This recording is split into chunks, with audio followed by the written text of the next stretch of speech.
Olá, alunos, bom dia! Hoje vamos continuar a conhecer sobre as regências. Já faz um tempo que a gente está estudando esse assunto e vemos como é importante que as palavras se comuniquem, que elas façam sentido entre elas. Hoje conheceremos mais sobre a regência nominal. Então, livros em mãos, porque durante a aula eu preciso que vocês acompanhem o assunto que está no livro, tudo bem? Abre então na página 22 e vamos começar. Vamos lá? Começando os nossos estudos de hoje. Regência nominal. Acompanha no seu livro na página 22. Observe o exemplo. Ela tinha talento para a escrita. A palavra talento, que é o termo regente, ele vai determinar como as outras palavras precisam se comportar. O talento, né? A palavra talento, ela precisa de uma preposição para que a frase tenha sentido. É a utilização da palavra para. Quem tem talento para alguma coisa. Sendo assim, o talento para a escrita. Por que o a escrita é o meu termo regido? É um complemento que o meu termo regente, no caso talento, exige para que a frase faça sentido, tá bom? Continuando aí abaixo tem a regência nominal trata das relações estabelecidas entre o nome, que a gente já sabe que as classes podem ser usadas para substituir, né, ou acompanhar o nome são substantivo, adjetivo ou advérbio. Então, toda vez que a gente fala que vai ter estabelecidas entre nome, substituindo um nome, né? A gente não está falando de um nome específico, mas das classes de palavras, essas três que eu citei, substantivo, adjetivo ou advérbio, tá bom? E os termos regidos por esse nome. O termo regente é chamado nome e o termo regido é chamado complemento. Lembra que nós já estudamos sobre objeto direto, objeto indireto, complemento nominal. Bom, todos esses termos são complementos. A gente conheceu a nomenclatura e agora a gente está conhecendo por que a gente precisa fazer isso, tá? Por conta das regências, seja a regência verbal, que nós já vimos, como a regência nominal que estamos vendo nesse momento. Diversos nomes necessitam de preposição. Veja alguns deles e as preposições.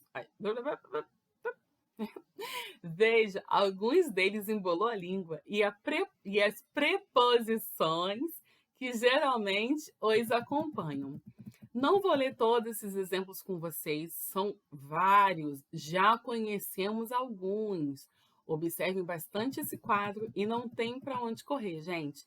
É preciso conhecer o que está escrito aí, tá? Somente a prática, através de exercícios, através de leitura, através de ouvir, né, o uso adequado da língua, vai fazer com que você guarde essas informações, tá bom?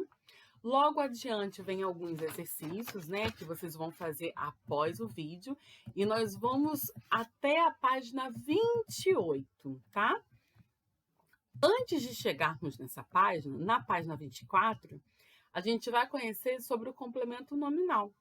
O que é o complemento nominal? O complemento nominal, na metade da página, vem um quadro explicando que é a relação, né, sintática entre duas orações. Primeiro, a gente tem aqui a frase. Depois vocês podem ler todo esse quadro, tá bom? A decisão foi favorável ao pedido. Sabemos que o nosso sujeito, está aí destacado, é a decisão. O predicado é tudo após o verbo, lembra? Foi favorável ao pedido. A gente tem o verbo foi. O verbo foi, ele exige um complemento, né? Então, eu estou dizendo que foi favorável, mas ele foi favorável a quê? Ao pedido. Sendo assim, o termo ao pedido não está completando o verbo, está completando o adjetivo favorável. Por isso, ele é um complemento nominal. O que é então o complemento nominal? O complemento nominal é um termo que vai completar um nome. Lembra que nome a gente faz referência a substantivo, adjetivo ou advérbio. Então, o complemento nominal vai sempre completar a ideia de um substantivo, adjetivo ou advérbio. Quer um exemplo simples? Café com leite. Com leite é um complemento nominal. Eu estou completando o termo café, que é um substantivo. Logo abaixo, vocês vão ter o complemento nominal e o complemento verbal.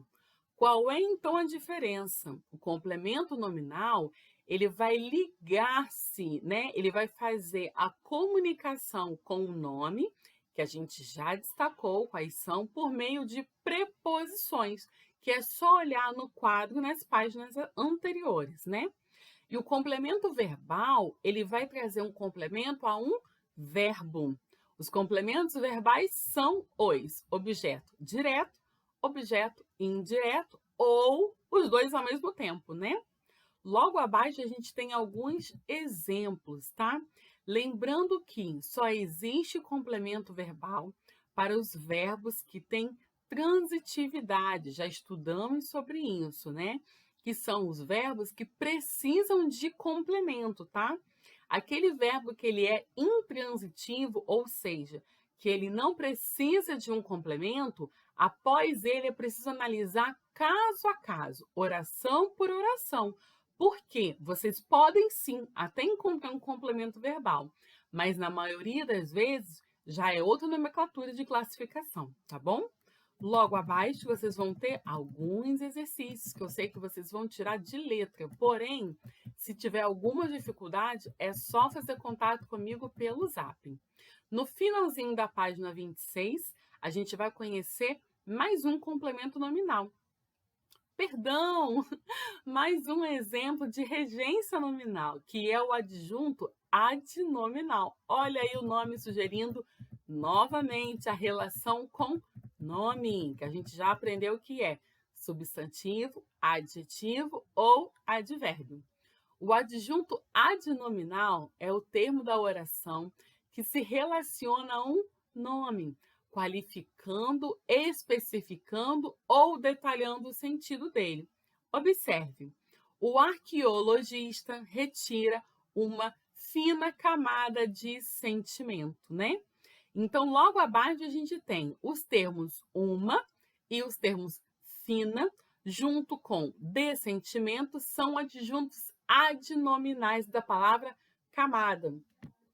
Pensa assim, o adjunto adnominal, ele vai estar sempre perto dos termos mais importantes da frase, tá? Ele vai fazer com que você tenha definição de gênero, né? Feminino, masculino, por isso o uso de artigo.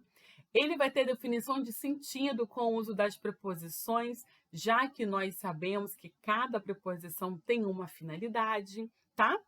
Quando você tira o núcleo de cada termo, quando você tira a palavra mais importante de cada termo, as palavras que ficam perdidas na frase são os adjuntos adnominais. Observe nesse exemplo. O arqueologista é o meu sujeito da oração.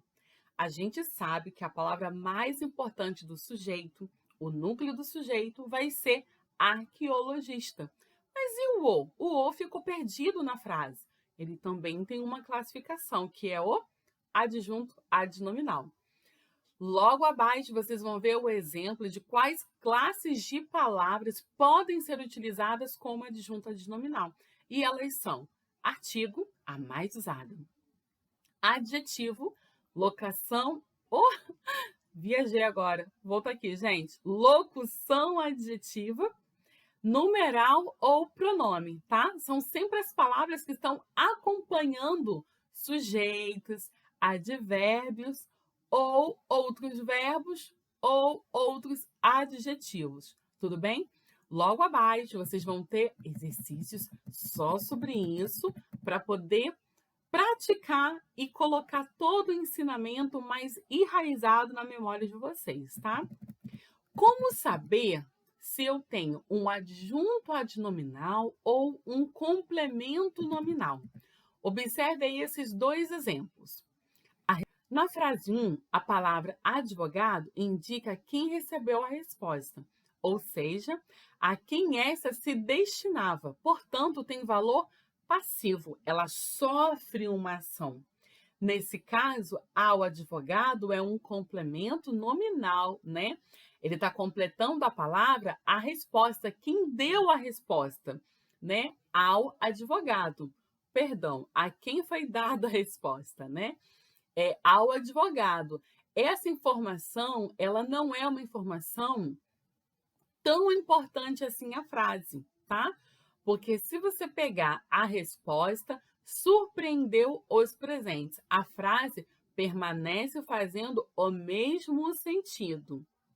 Na frase 2, nós temos a palavra advogado indica quem é o responsável pela resposta, ou seja, quem a deu.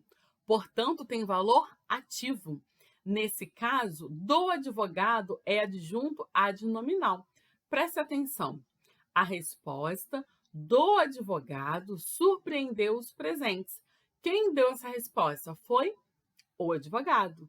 Nesse caso, o adjunto adnominal, ele está trazendo sentido à palavra a resposta, tá bom?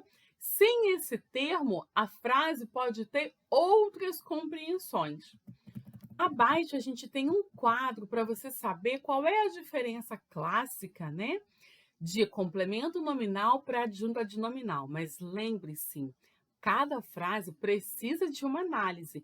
As exceções em língua portuguesa são várias, então não tem para onde correr. Tem que estudar bem esse assunto, tá bom? Primeiro, complemento nominal, ele vai completar um substantivo, adjetivo ou advérbio, de acordo com a regência dessa palavra, de acordo com a necessidade que essa palavra tenha de complemento, tá? O adjunto adnominal, ele vai completar apenas substantivos. Isso já ajuda, né? Se você tiver com um adjetivo e com um advérbio, não pode ser um adjunto adnominal, tá bom? Depois, o complemento nominal é acompanhado de uma preposição. O adjunto adnominal pode ser acompanhado por uma preposição. É por isso que eu disse que depende da análise de cada situação. O complemento nominal expressa um valor passivo, ele sofre uma ação causada por algo, alguém, né, alguma coisa, tá? Então, ele vai sofrer, ele vai receber sempre essa ação. Ele é alvo, expressa pelo substantivo. Então, a ação que o substantivo executa, o complemento nominal sofre. O adjunto adnominal exprime um valor ativo. Ele é um agente da ação expressa pelo substantivo. Então, ele coloca em prática o que o substantivo está indicando. Mais alguns exercícios que vocês vão ter todo o conteúdo 100% guardado e praticado. Mas não fiquem preocupados, tá bom? Mais à frente, a gente vai voltar nesses assuntos com mais exercícios de fixação.